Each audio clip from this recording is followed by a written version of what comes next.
Ekonomi Indonesia tumbuh lagi di atas 5%. Yoi, mantap. Pada triwulan kedua tahun ini, pertumbuhannya mencapai 5,29%. Kalau lihat angkanya ya, ekonomi kita sih kelihatannya baik-baik aja. Mall masih rame, restoran penuh, jalanan tetap macet. Sekilas sih semuanya terasa normal. Tapi, di balik angka pertumbuhan ekonomi yang tinggi itu, ada satu tren nih yang mulai mengkhawatirkan. Kalau dulu waktu pandemi, banyak orang bertahan hidup dengan makan tabungan. Nah, indis ekonomi, tabungan mereka udah mulai habis. Jadinya yang dimakan, mau nggak mau, ya utang.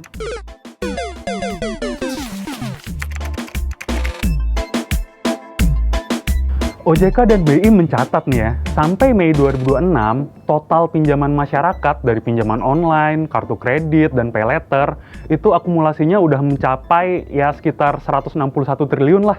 Itu naik lebih dari 26% loh dibandingkan tahun lalu. Yang paling cepat bukan pinjaman online malah, yang pertumbuhannya paling cepat itu justru paylater, yang lonjakannya hampir 42%. Nah, di saat yang sama, industri pegadaian juga ikut tumbuh pesat. Nilai pembiayaan dari industri pegadaian sekarang tuh udah lebih dari 163 triliun. Apa artinya? Ya artinya semakin banyak orang yang minjem uang, semakin banyak juga orang yang menggadaikan barangnya. Jadi kalau dulu orang bertahan hidup dengan menghabiskan tabungan, ya sekarang makin banyak orang yang bertahan hidup dengan menambah cicilan.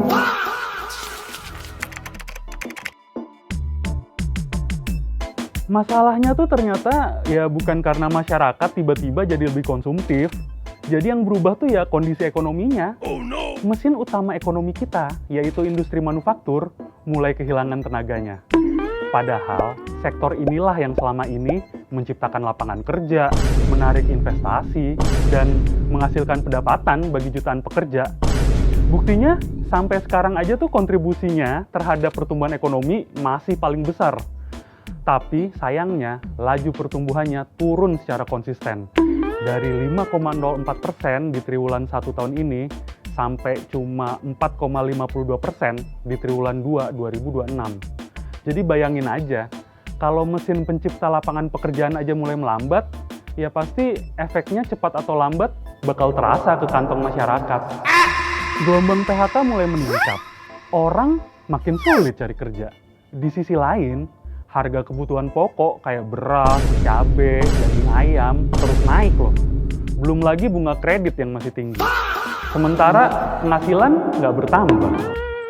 BPS mencatat rata-rata upah buruh per Mei itu mencapai 3,39 juta. Ya naik tipis sih 3,03% dibandingkan kondisi Februari. Tapi ya itu tetap aja loh di bawah rata-rata upah minimum nasional. Ya banyak rumah tangga akhirnya mengambil jalan pintas. Lewat apa? Ya lewat utang.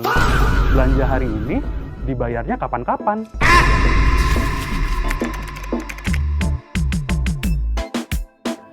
Nah, di sini nih paradoksnya nih. Ekonomi Indonesia memang masih tumbuh ya. Tapi kalau kita bedah nih lebih dalam, pertumbuhan masih bergantung pada konsumsi pemerintah yang tumbuhnya sampai 2 digit sejak awal tahun. Bahkan, salah satu sektor yang tumbuhnya paling tinggi itu kan sektor akomodasi dan makanan minuman. Ini tuh didorongnya sama perluasan program makan bergizi gratis alias MBG. Sebaliknya, industri manufaktur yang selama ini menjadi mesin pencipta lapangan kerja justru melambat.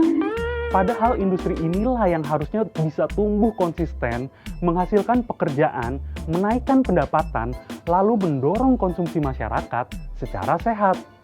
Kalau konsumsi tetap tinggi, tetapi semakin banyak ditopang oleh utang, sementara sektor produksi belum benar-benar pulih, ya pertumbuhan ekonomi masih kelihatan oke sih, tapi pondasinya rapuh.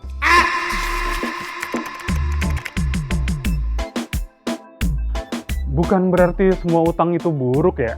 Kalau utangnya emang dipakai buat usaha, buat membeli alat kerja, atau menambah keterampilan, ya itu bisa jadi investasi lah buat kita. Tapi yang perlu diwaspadai adalah saat utang mulai dipakai buat beli beras, buat bayar listrik, atau sekedar buat menyambung hidup sampai menunggu gajian berikutnya masuk. Karena itu tandanya penghasilan kita mulai tertinggal dari kebutuhan biaya hidup. Jadi, mulai sekarang baiknya coba deh cek bukan cuma saldo rekening, tapi hitung juga berapa persen penghasilan yang langsung habis buat membayar cicilan di awal bulan. Karena kesehatan finansial tuh bukan ditentukan oleh seberapa besar gaji kita, melainkan berapa banyak uang yang masih tersisa setelah semua tagihan selesai dibayar. Dan yang gak kalah penting nih ya, jangan terlalu deh kita sibuk membandingkan hidup kita dengan apa yang kelihatan di media sosial. Karena bisa jadi yang terlihat lagi menikmati hidup di media sosial, sebenarnya tuh cuma lagi nikmatin limit kartu kredit alias makan utang. Sampai jumpa di episode berikutnya.